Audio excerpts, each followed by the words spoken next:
This video is not going to have a funky, elaborate hook. I'm just going to tell you what you can expect. So I'm going to basically tell you some things on my mind about communication, how you can improve that, and what's going on in my situation. And hopefully I will be able to share value with you. And stick around if you want. If you need other type of stimulation, you can visit another video if you want. But yeah, I'm going to talk about communication. So what I've been doing in my sales calls and my cold calls is I've been focusing a lot on having a natural connection. And I know that sounds like a bit strange because I'm selling B2B. Why would you need a connection and things like that? You just need to sell the offer, right?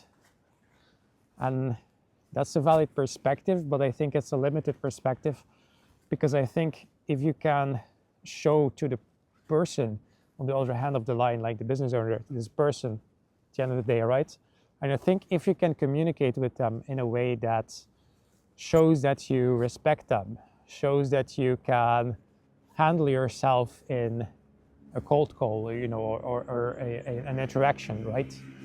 Then they're going to be more open of sharing with you, if they sense that you know what you're talking about, but also just in general, you know how to relate to people, you know how to relate to business owners, you know how to relate to your specific niche,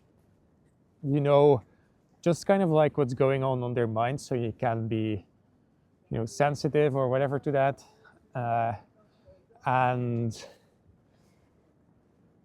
I think the more you can get a grasp of the psychology of people and how you can just deal with people feel better, if you can calibrate it better, or if you can deal with that better, then they're going to be a lot more open to interact with you. They're going to be a lot more willing to give you relevant information that you need to maybe get a sales meeting with them.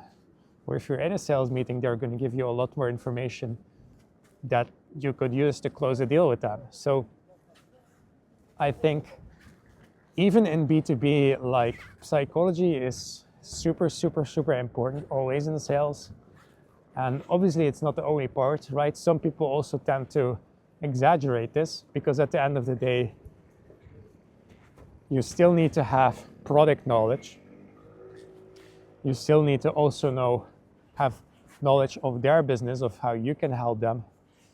And that's a completely different side of the story that's, in my opinion, equally important as the psychology or human interaction part. But some people say, I think it's a trend in business in the latest years to say that, you shouldn't focus on people liking you, you should focus on selling them the solution. And I think that was a counter movement to the whole, just be enthusiastic and just make people like you. That used to be more maybe old school sales. But I think the reality is both of it matters, right? Both of it is really, really important. And if you just focus on selling solutions, maybe that can work for you. I know it works for some people, that's what gap selling and books like that are about. But try it out. If you are someone who likes to deal with people and you like to think about psychology and interaction and communication, then I would say try to think about it as well, because it's going to give you, in my experience, a lot of benefits. They're going to be a lot more open to share things with you. And even if you mess up a little bit, you're going to be able to recover quicker, because you're just smoother in interactions, right? And I don't even think you necessarily need to be smooth, because that's one thing. Social smoothness is suave, right, that they say. It helps, obviously, but the most important thing in my eyes is just being good with people, right? And smoothness is one aspect, but it's not the only thing. You can be spiritually good with people, or you can just know how to solve things, even on the psychology level, but not necessarily in a smooth way. Like maybe you can just solve things, but it's a little bit crude, but you're still really good at solving the psychology part, then that can work as well. So that's one thing, like in selling, like you want to be good at selling the solutions. You want to have like understanding of your product, super important. You want to have understanding of the business that you're selling to if you're in B2B, super important. But also just you want to have people skills in general. That's just so, it's going to give you so much more leeway in sales and in other parts of your life as well. I think, it's always a challenge that's ongoing, but the more you improve, the better you get at it. The more benefits you experience. The challenge gets steeper as well, but that comes with it, right? There's levels to the game. So yeah, I mean that's a good thing at the end of the day as well, because there's always something new to reach, some new obstacle to overcome, right?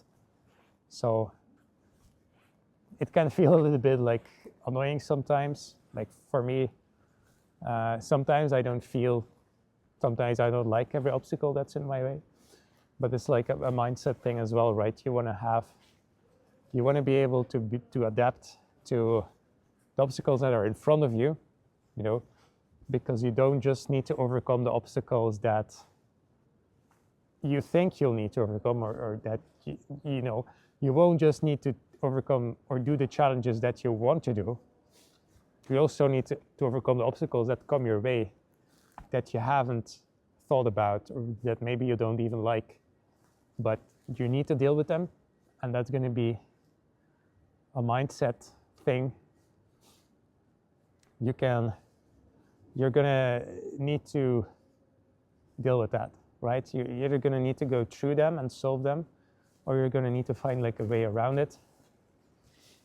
But at the end of the day, you're going to need to find a solution. So instead of like,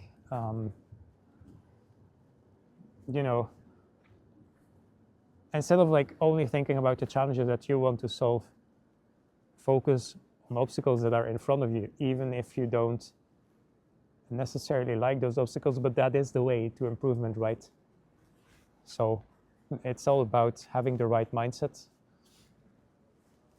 And I think this is called, I watched Healthy Gamer GG. It's not someone I usually watch that much, but he had an interesting post where he said, he's a therapist for like gamers, and he basically said, you're stuck because you don't embrace the suck. You need to embrace the suck, because life isn't always like great. Like sometimes life is annoying, life has difficult moments, and the way to stay stuck is to not find a solution for them, right? It's to not embrace the situation that you're in. That doesn't mean that you need to go through it. That doesn't mean that you need to like it. But it's just like embracing the suck, embracing the situation that you are in, and finding a way to solve it. And that's the same thing with communication as with other parts in life. So, yeah. I hope this video was a bit helpful. I don't know if it was, to be honest. I tried my best, but check out my other video if maybe you like that one more. I hope you have a good day, guys, and see you later. Bye-bye.